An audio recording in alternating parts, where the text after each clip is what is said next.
L'Inde, ce n'est pas un voyage comme les autres. Autant de bruit, de gens, d'odeurs et bien évidemment de chocs culturels, c'est difficile de trouver ça ailleurs.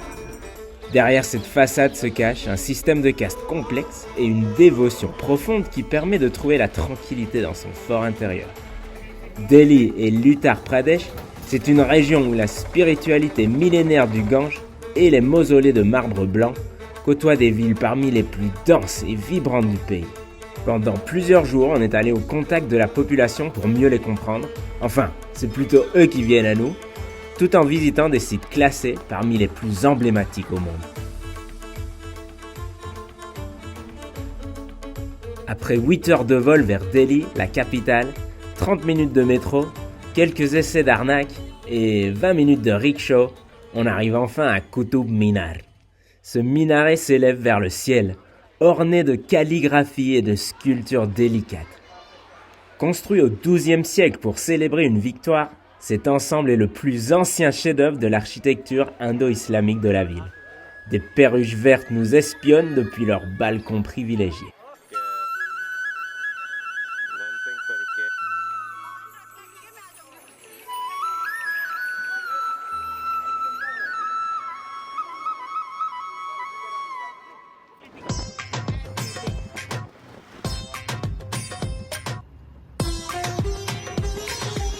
Non loin, Akshardham s'impose, majestueux et lumineux. Bien que nous n'ayons pas pu filmer l'intérieur, ses dômes dorés et ses jardins sculptés racontent la foi et l'art dans chaque détail. On a goûté nos premiers momos, de petits raviolis vapeur ou frits, farcis de légumes et servis avec une sauce pimentée. Et un chai pour faire passer tout ça. On n'était pas déçus. En soirée, nous nous recueillons au temple sikh Gurudwara Bangla Sahib. Le sikhisme prône la justice, l'égalité et le service aux autres. Dans ce temple, le paisible bassin reflète le marbre blanc et les volontaires et fidèles offrent nourriture gratuite à tous les visiteurs.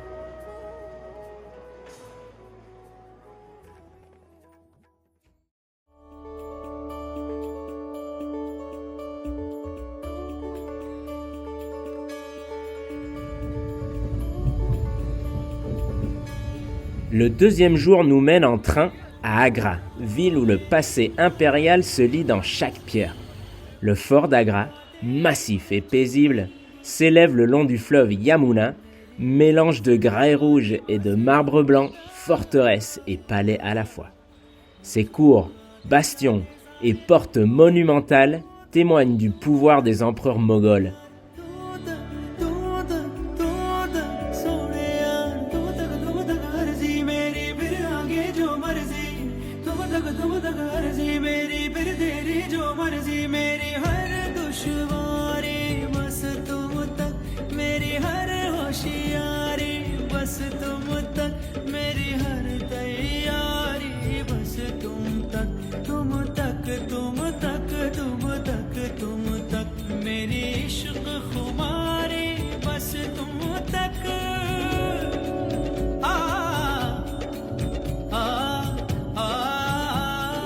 Tandis que les macaques sautillent entre les remparts et pratiquent le toilettage social.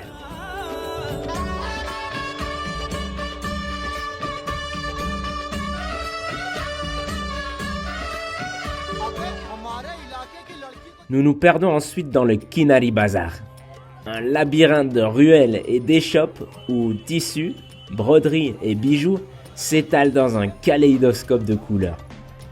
Le parfum des épices se mêle aux voix des marchands et au beuglement des vaches sacrées qui déambulent dans la rue. On trouve un restaurant depuis lequel on observe la rue en contrebas, délectant pav bhaji, masala dosa et autres pour 3-4 euros. À proximité, la mosquée Jama Masjid dévoile sa silhouette majestueuse, ses dômes et arcs sculptés en grès rouge et blanc. L'architecture reflète l'harmonie des formes et la finesse des détails, offrant un espace serein de prière et de recueillement qui contraste avec l'animation de la vie.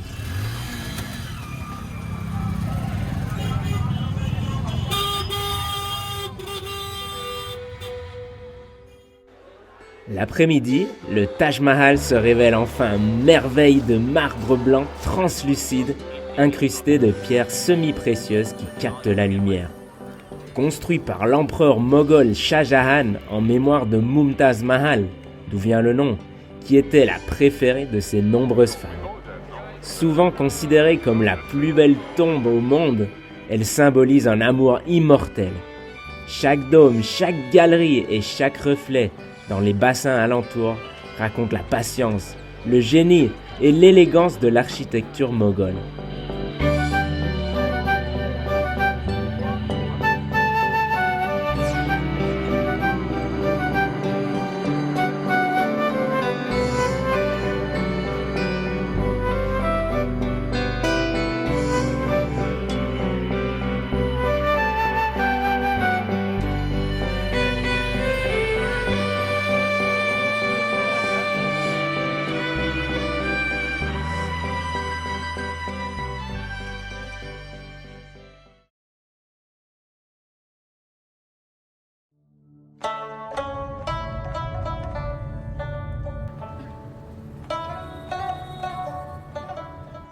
Le jour suivant, la route nous mène à Fatehpur Sikri, ancienne capitale impériale.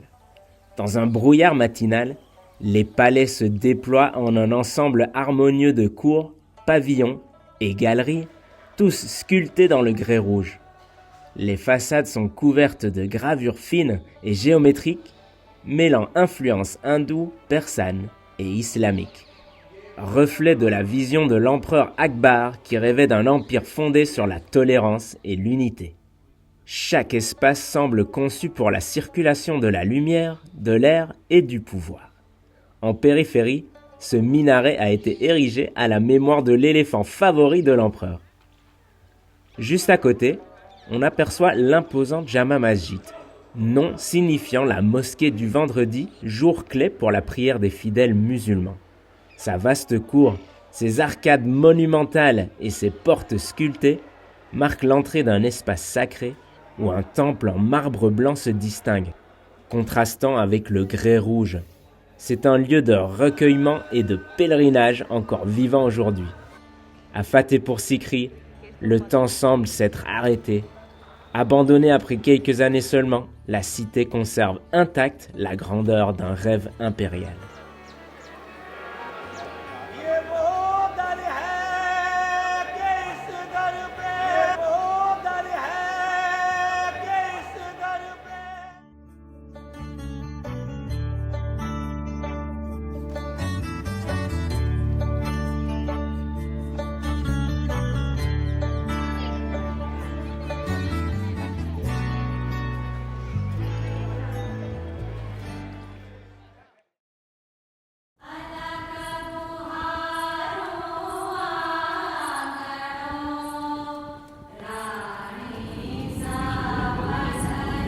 En arrivant à l'aéroport de Varanasi, on monte à bord d'un rickshaw et la surprise du jour, c'est que j'ai dû lui montrer le chemin sur mon GPS. Nos premiers pas à Varanasi commencent dans le marché de Godaulia, où ruelles étroites, échoppes et foules se mêlent dans un tourbillon de sons, de couleurs et d'odeurs. Varanasi ne se visite pas en fait. Elle se traverse, elle se vit.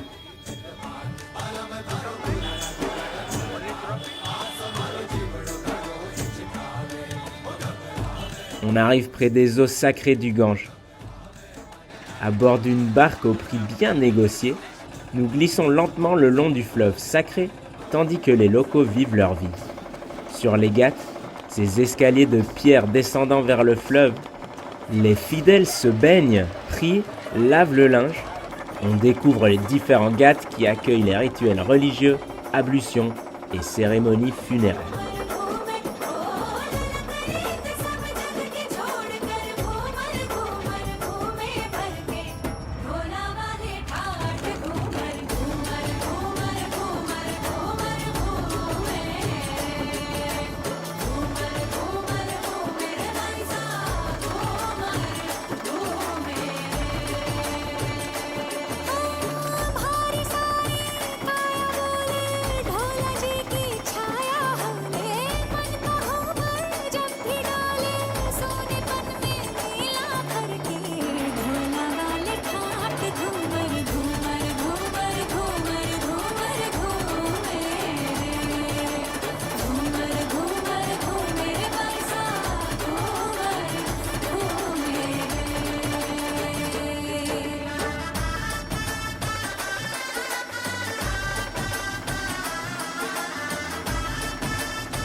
À Dashashwamet Ghat, la ferveur atteint son apogée lors de la Ganga Aarti.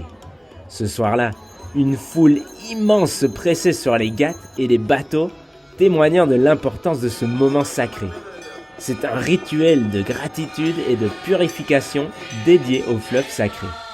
Le feu, la lumière, l'encens et les gestes synchronisés symbolisent l'offrande des éléments à Ganga.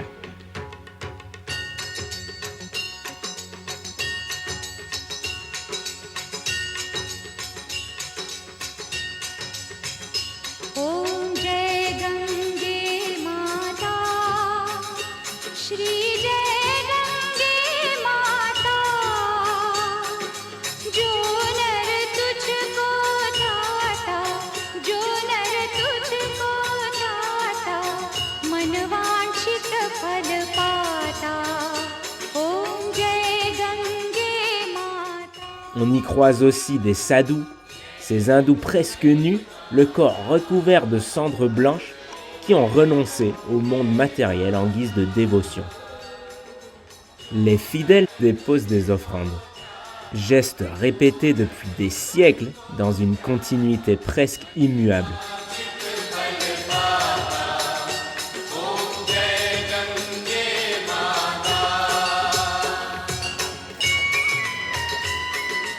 À Manikarnika Ghat, la réalité est plus brute.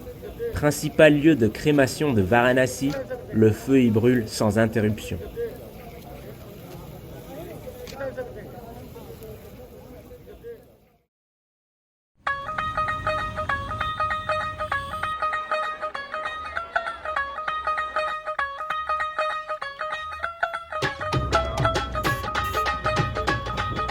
Après avoir négocié notre auto-rickshaw pour la matinée, on se dirige vers Sarnath, lieu majeur du bouddhisme.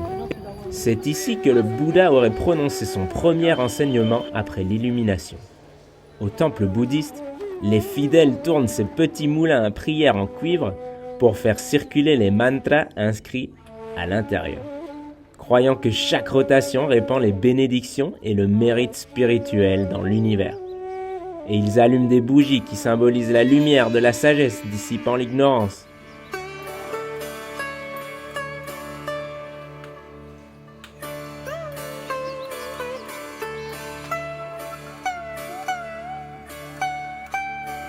Le Bouddha géant ainsi que les stupas de Dhamek et de Shaukhandi composent un ensemble paisible où l'histoire spirituelle s'inscrit dans la pierre et le silence.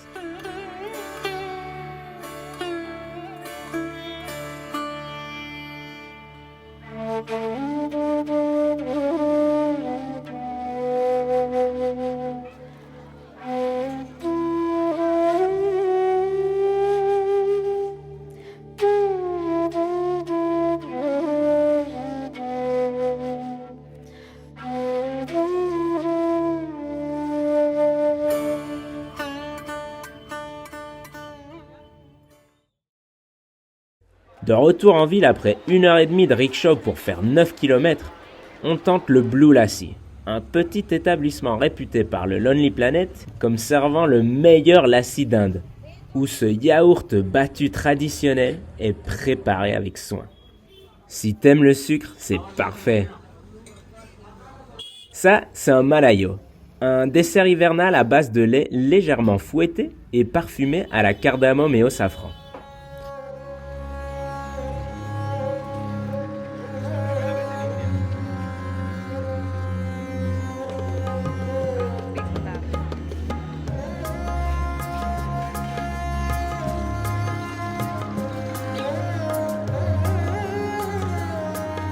Nous marchons au bord du fleuve de Ghat en Ghat.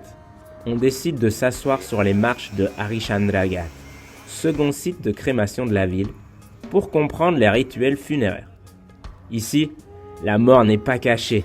Elle fait partie du cycle de la vie, visible, acceptée, intégrée.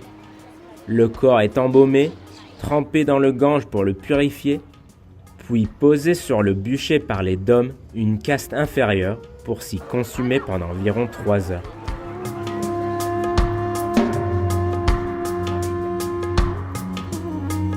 Les chèvres souvent présentes apprécient particulièrement les fleurs utilisées pour chaque cérémonie. Le long des rives, temples, mosques et échoppes s'enchaînent, révélant une vie quotidienne façonnée par la proximité constante du sacré.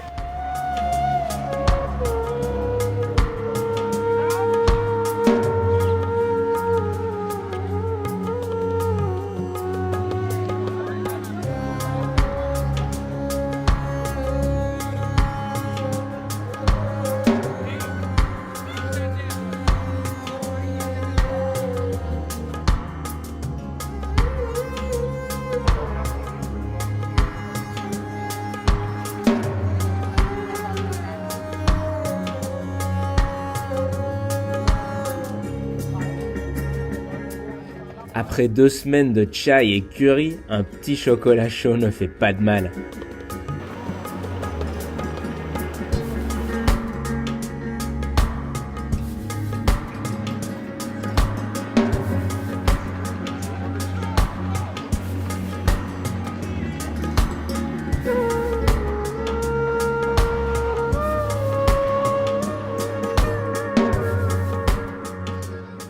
On mange un manchurian, spécialité indo-chinoise consistant en boulettes ou légumes frits enrobés d'une sauce épicée et légèrement sucrée, tout en observant les rues animées de Varanasi.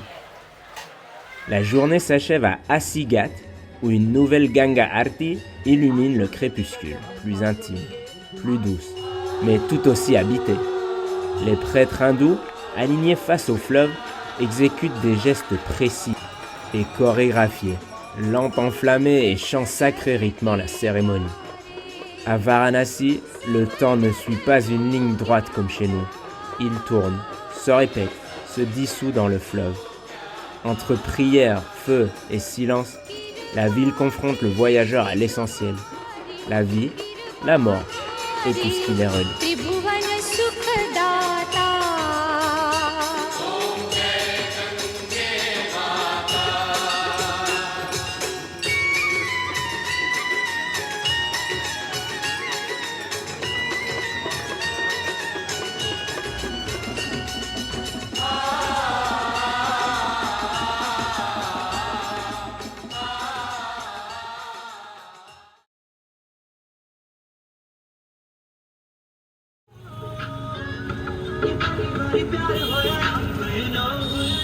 Le train de nuit pour notre retour à Delhi a pris 16 heures au lieu de 10 heures pour un soi-disant problème de brouillard.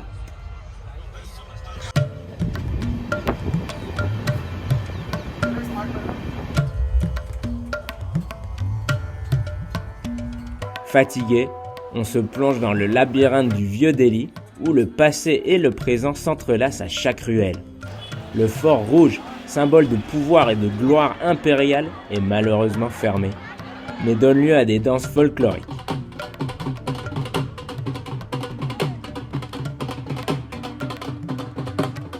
Non loin, la Jama Masjid, imposante mosquée, retentit des prières proches du coucher du soleil. Un accès interdit à ce moment précis, mais dont la présence enveloppe la place d'une atmosphère sacrée. Dans les rues qui serpentent autour, Chandni Chowk explose de vie. Rickshaws, klaxons et marchands s'entremêlent dans une folie vibrante. Un chaos rythmé par les odeurs, les couleurs et les voix de milliers de personnes qui s'affairent. Quelques pas plus loin, la Fatehpuri Masjid offre un havre de calme au milieu de ce tumulte, ses murs de grès rouge et ses arcs rappelant que l'histoire est toujours aussi présente ici. Nous nous arrêtons ensuite au Gurudwara Sisganj Sahib, temple sikh, où la dévotion se lit dans chaque geste, chaque parole de leur musique appelée le kirtan, chantée par les rajis, ces fidèles munis d'un instrument appelé l'harmonium.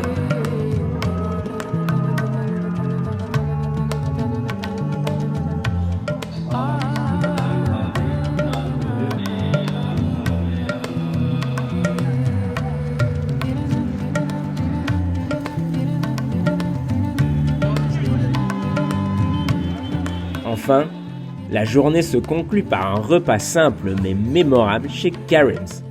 Rendu célèbre par le magazine Time pour son poulet tikka masala, korma de mouton ainsi que des kebabs ultra frais. Assis parmi les habitants et les voyageurs, nous goûtons aux épices et aux saveurs de la ville et comprenons que c'est dans ces petits moments que l'essence du vieux Delhi se révèle pleinement. Un mélange de foi, de commerce et de vie quotidienne, toujours en mouvement.